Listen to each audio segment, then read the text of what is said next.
प्रेम से बोलिए सद्गुरु साहिब जी की जय हो। सतनाम साहिब। आप सभी को मेरा प्रेम भरा सतनाम साहिब। आदरणीय सर्व संतों की जय हो। उपस्थित आदर के योग्य सभी जीवात्माओं को मेरा नमन सतनाम साहिब। आप सब में बैठे परम पिता परमात्मा को शत शत नमन। हे साहिब, आपका अनंत अनंत शुक्रिया, अनंत अनंत आभार। साहिब जी आपकी सर्वदा ही जय जयकार। तो आज हम एक संत जी की श्रीवाणी लेते हैं जो कि भजन के माध्यम से है। वो अपनी श्रीवाणी में हमें समझाते हैं कि ये संसार जो मन माया का है ये बड़ा झमेले वाला है। वो कहते हैं मायावी संसार झमेला, 4 दिनों का है मेला।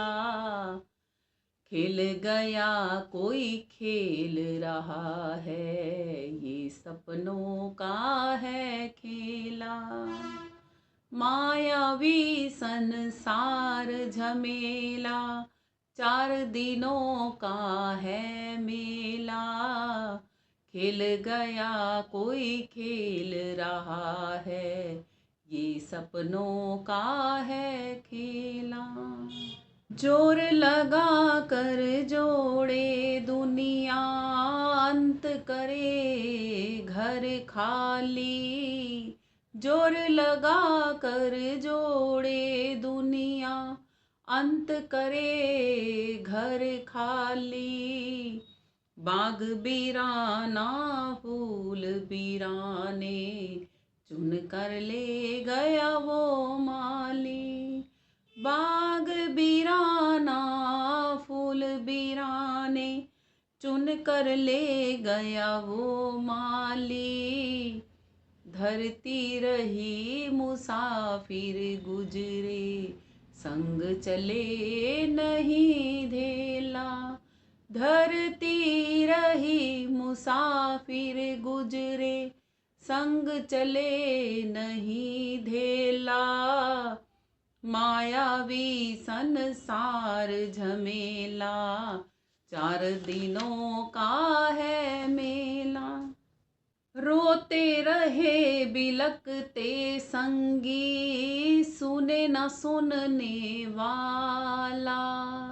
रोते रहे बिलकते रहे संगी, सुने न सुनने वाला। तन में बाजी जब काल नगाड़ा, तो मुख पे डाले ताला। तन में बाजे जब काल नगाड़ा, मुख पे डाले ताला। बोल सका ना बोल गर्भ के, ये अंत चलन की बेला। बोल सका ना बोल गर्भ के, अंत चलन की बेला। मायावी संसार झमेला, 4 दिनों का है मेला। मायावी संसार झमेला, 4 दिनों का है मेला। खेल गया कोई खेल रहा है, ये सपनों का है खेला। कौन ठगाया कौन ठगा है, रही नजर की वाणी। कौन ठगाया कौन ठगा है, रही नजर की वाणी। हमसे तुमको तुमसे उनको, बांटे रोटी पानी। हमसे तुमको तुमसे उनको, बांटे रोटी पानी। पालन करे कहाँ ये माया, धरे तू माटी ढेला। पालन करे कहाँ ये माया, धरे तू माटी ढेला। मायावी संसार झमेला, 4 दिनों का है मेला, मायावी संसार झमेला। 4 दिनों का है मेला, खेल गया कोई खेल रहा है, ये सपनों का है खेला। 4 दिनों के जीवन में तू प्रेम सभी से कर ले। 4 दिनों के इस जीवन में तू प्रेम सभी से कर ले। कोई बैरी नहीं मीत यहाँ पर, यह रीत हृदय में धर ले। कोई बैरी कोई मीत नहीं यहाँ, यह रीत हृदय में धर ले। सभी एक रंग एक जाति के, ज्ञान गुरु मन चेला। मायावी संसार झमेला, 4 दिनों का है मेला। खेल गया कोई खेल रहा है, ये सपनों का है खेला। वैसे तो ये वाणी बिल्कुल ही अपने आप में ही स्पष्ट है, इसमें क्या तो खोल के बताएं, पूरी की पूरी ही खुली हुई है कि ये संसार, ये दुनिया, ये मायावी नगरी है। मायावी नगरी यूं तो पैसों वाली नगरी को भी बोला जाता है, मगर ये मायावी नगरी बोला गया तन के लिए, कि मायावी है यहाँ पर सब कुछ। कैसा मायावी है? जैसे सपोज करो किसी जादू मंत्र वाली नगरी में घुस गए हो, वहाँ पर जाके कुछ भी कर सकते हो, मगर वहाँ से कोई भी उसका सामान अपने साथ में लेके नहीं जा सकते हो। जब तक वहाँ हो, दुखी हो सुखी हो, वहीं रहना है उस पिंजरे में। उस पिंजरे में से, उस खिलौने वाली दुनिया में से, उस जादू मंत्र वाली दुनिया में से जब बाहर निकलोगे तब पता लगेगा असलियत का, तो है ना,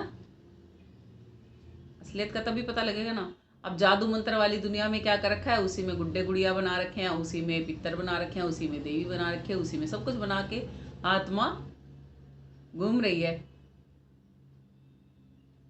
ना। हम ही है ना वो मायावी दुनिया में फंसे हुए मुसाफिर। और क्या कर रहे हैं? आपके आगे एक चित्र बन जाना चाहिए कि एक किला है जिसको जादू मंत्र की नगरी कहते हैं, और उसमें अलग अलग प्रकार के शरीर हैं, कहीं घोड़े का, कहीं गाय का, कहीं बिच्छू का, कहीं मछली का, कहीं मगरमच्छ का, कहीं सर्प का, कहीं चिड़िया का, कहीं पेड़ों का। और क्या हो रहा है, उस तनों में जा जाके रोल प्ले कर रही है आत्मा, है ना। ऐसा ही है ना। कहीं देवी बनी बैठी है, कहीं भूया बनी बैठी है, कहीं भवानी बनी बैठी है, कहीं माँ बनी बैठी है, तो कहीं बेटी बनी बैठी है, कहीं दादी बनी बैठी है, कहीं नानी बनी बैठी है ना। ये सब क्या है? रोल हैं आत्मा के, जो आत्मा प्ले कर रही है। इसीलिए इस संतों ने कहा है सपने मात्र जीवन है ये। जैसे रात को सोते हैं, स्वप्न में कुछ दिखता है तो जब वो असली लगता है, और जब उठ जाते हैं तो ये असली लगता है। एक बार एक राजा ने रात को स्वप्न देखा, स्वप्न में वो भिखारी बन गया था। भिखारी बन गया और इतनी लाचार उसकी हालत थी कि उसकी टूटी फूटी झोपड़ी थी और वो भूख के मारे तड़फ रहा था। एक रोटी थी जो कि वो भी कुत्ता खोस के उससे ले जाता है, और उसकी झोपड़ी में रात को आग लग जाती है। अब वो इतना तिलमिलाता है कि नींद से जग जाता है। देखता है, अरे मैं तो राजमहल में हूँ, फिर वो भिखारी कौन था? वो भिखारी कौन था? मैं ही तो दर्द में था उस समय पे। मैं ही तो भूख से व्याकुल था, मैं ही तो तड़प रहा था, अभी मैं राजा हूं। वो सच था या ये सच है? आखिरकार में सच है क्या? ये उस राजा का क्वेश्चन था। तो उसने सभी से पूछा, अपने मंत्रीगण जैसे राजाओं के होते थे ना पहले, सभा बिठाता है, सबसे पूछता है कि वो सपना सच था या ये अब जो मैं जीवन जी रहा हूं ये सच है। या तो वही सच होगा कि मैं भिखारी था,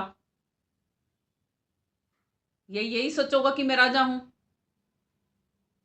दोनों चीजें तो सच नहीं हो सकती। मगर उसने एक ही जीवन में, उसी जीवन में ही वो दोनों बातें जी हैं। इसीलिए उसके लिए वो कहता है फिर कि जब स्वप्न में था तो मुझे इतनी पीड़ा महसूस क्यों हुई? यदि वो सच नहीं था तो असली की तरह हमें पीड़ा महसूस नहीं होती स्वप्न में? कभी कभी होती है। ऐसे ही उसको पीड़ा महसूस हो रही थी। तो बोला नहीं, वो भी सच ही था मेरे लिए। तो अगर ये सच है तो वो भी सच था। तो अब नगाड़े पिटवाए जाते हैं, ढोल पिटवाए जाते हैं कि सच वास्तव में है क्या, जो ये बताएगा कि राजा का स्वप्न सच था या अब जो राजा जीवन जी रहा है वो सच है। तो उसको इनाम दिया जाएगा। अब आप बताओ कि क्या सच है? स्वप्न सच है या ये जीवन सच है? दोनों झूठ हैं, कोई भी सच नहीं है। तो फिर सच क्या है? सच आत्मा है, सच परमात्मा है। उस सच से ही हम अनभिग रह जाते हैं। इसीलिए ही हम ही हैं। एक मुसाफिर की तरह उस किले में तो आए थे, उस किले का मजा लेने के लिए, मगर खुद ही तमाशबीन बन गए हैं। तमाशा दिखा रहे हैं हम अपना। वास्तविकता है ये या नहीं? दिखा रहे हैं ना हम अपना तमाशा। ताराचंद जी कहते हैं, ताराचंद तू आया था नाच देखने, अब तू अपना नाच दिखावेगा। दिखा रहे हैं ना हम अपना नाच। आए थे ना हम नाच देखने। हम देखने आए थे इस मायावी नगरी को। ये वास्तव में कैसी है कि जो इसमें जाता है वो सच्ची में भूल जाता है? वो सच्ची में परमात्मा को भूल जाता है क्या? हम केवल ये देखने आए थे यहाँ पर, और हम ही परमात्मा को भूल के यहीं के होके रह गए। आज लोग कहते भी हैं, तूने जाना होगा अमरलोक, तूने जाना होगा सतलोक, तेरे लिए होगी कोई और दुनिया, हमारे लिए तो यही दुनिया है। दर्द आता है उन आत्माओं की ये बात सुन के। ये है बेचारी आत्माएं कितना परमात्मा को भूल चुकी हैं कि ये दुनिया उनकी अपनी है।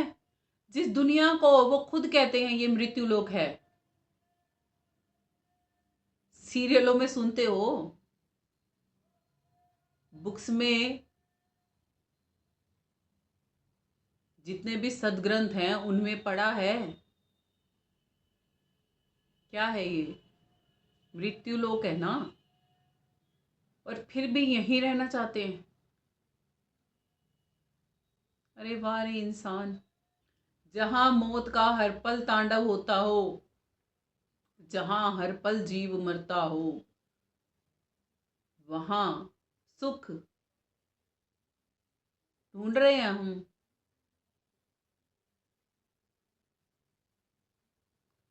हम खुद सुख राशि, सुख हम बाहर ढूंढे जा रहे हैं। हैरानी नहीं होती क्या खुद पे? अचंभा नहीं लगता खुद के लिए? या तो सदग्रंथ गलत बोल रहे हैं या हम बेवकूफ हैं। एक बात तो पक्की है ही ना। लोग पता है, मुझे ऐसे ऐसे भी मिलते हैं जो लोग पता है ये भी कहते हैं कि सदग्रंथ भी तो किसी ने लिखे ही होंगे। हाँ बिल्कुल, किसी ने लिखे होंगे। फिर कहां से आया कागज? कहां से आई शाई? किसी ने तो बनाई होगी। और पीछे जाओ, किसी ने तो समुंदर भी बनाया होगा, किसी ने तो ये धरती भी बनाई होगी। फिर और पीछे जाओ, किसी ने तो ये सुरती भी बनाई होगी। जिस तन में आप हो, किसी ने ये तन भी बनाए होंगे। कहाँ थे जब इस तन में नहीं थे? तो कहाँ थे? जाओ ना पीछे।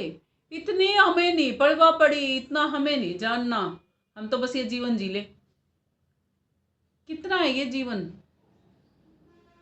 क्षण भिंगुर। कितने साल जी लोगे? 50 साल, 60 साल, 100 साल? अरे 200 साल भी जी लोगे, मरोगे तो फिर भी। अवल तो कोई, हाँ, कोई 200 साल जीता ही नहीं है। वो जमाने गए जब हजारों हजारों सालों की उम्र होती थी, वो भी मर गए। जिनकी लाखों सालों की उम्र होती थी वो भी मर गए। सतयुग में लाखों साल की उम्र होती थी जीवात्मा की।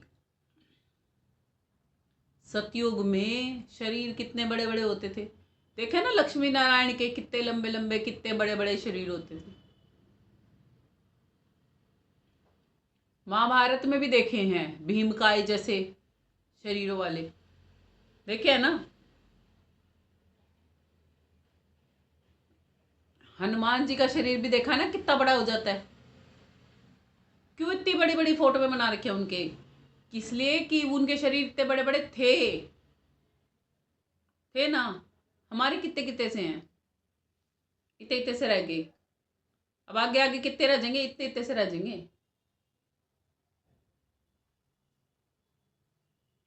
पहले इंसान का शरीर 21 हाथ का था। 21 हाथ से घटके 14 हाथ का रह गया था। 14 हाथ से घटके 7 हाथ का रह गया था। अब हमारा शरीर 3.5 हाथ का होना चाहिए, मगर हमारा शरीर अब घटके 2.5 हाथ का रह चुका है। और आगे बस इतना रह जाएगा, 2-2.5 बिलात का। और आयु घटते घटते कितनी घट चुकी है? सीधा जीरो कम होती है पिछली। 1 लाख से 10,000, 10,000 से 1,000, 1,000 से 100। अब 100 से कितने पे जाएंगे? तब क्या आ जाएगा?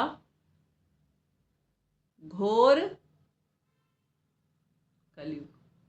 अभी घोर कलयुग का आधा पार्ट तो आपको दिखाई देता है कि आयु कितनी रह गई है। 60-70 साल मुश्किल से रह गई है ना लोगों की आयु।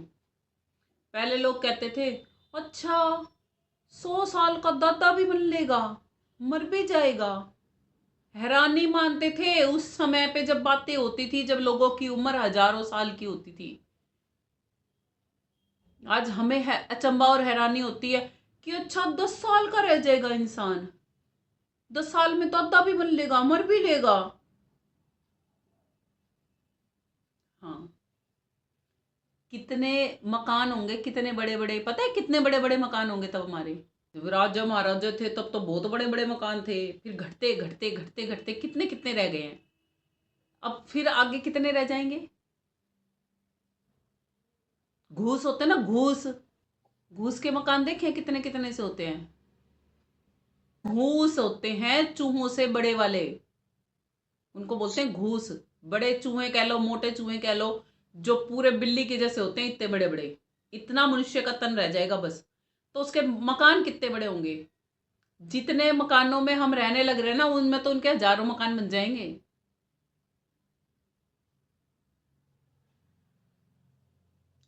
फिर वो कयामत की रात आएगी कि जब सभी रूहें त्राही माम करेंगी। तब ये सृष्टि पलट जाएगी। प्रलय नहीं, महाप्रलय आएगी।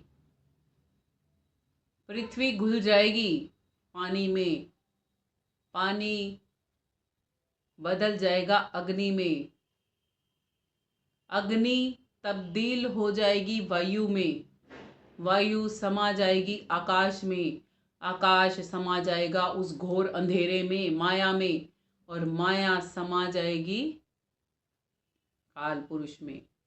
और फिर से वही दोबारा से सब कुछ बना के अपनी माया नगरी को दोबारा से चालू कर देगा। और धीरे धीरे करके हमें यहाँ पर फिर से उतार देगा, और फिर से वही खेल शुरू हो जाएगा। अब जो वहाँ से आगे परमात्मा तक चले जाना चाहता है, जो यहाँ आना ही नहीं चाहता, बारी दाव तो उसका लगा है। काल पुरुष और साहिब की बातचीत में काल पुरुष ने साहिब को बोल रखा है, एक भी आत्मा को। काल पुरुष इसीलिए तो अपने पास रख लेता है सबको, इसीलिए तो वो इस दुनिया का परमात्मा है, इसीलिए तो उससे परे की सोच किसी में नहीं आती। अब वो अपने पास सबको वापस से स्टोर कर लेता है। वो कयामत की रात कहाँ तक आती है उनके लिए? काल पुरुष तक जाने के लिए आती है बस। कोई कोई विरला जन जगता है, इसीलिए कहा जाता है। सबके सब अगर सत्पुरुष के पास चले जाएं तो काल पुरुष राज किस पे करेगा? काल पुरुष खत्म नहीं हो जाएगा? तो सत्पुरुष के पास इसीलिए ही कोई कोई विरली आत्मा जा पाती है, सत्य को जो पूर्णतः ग्रहण करती है और उस सत्य पे चलने की ठान के फिर उस पे लगातार चलती चलती है।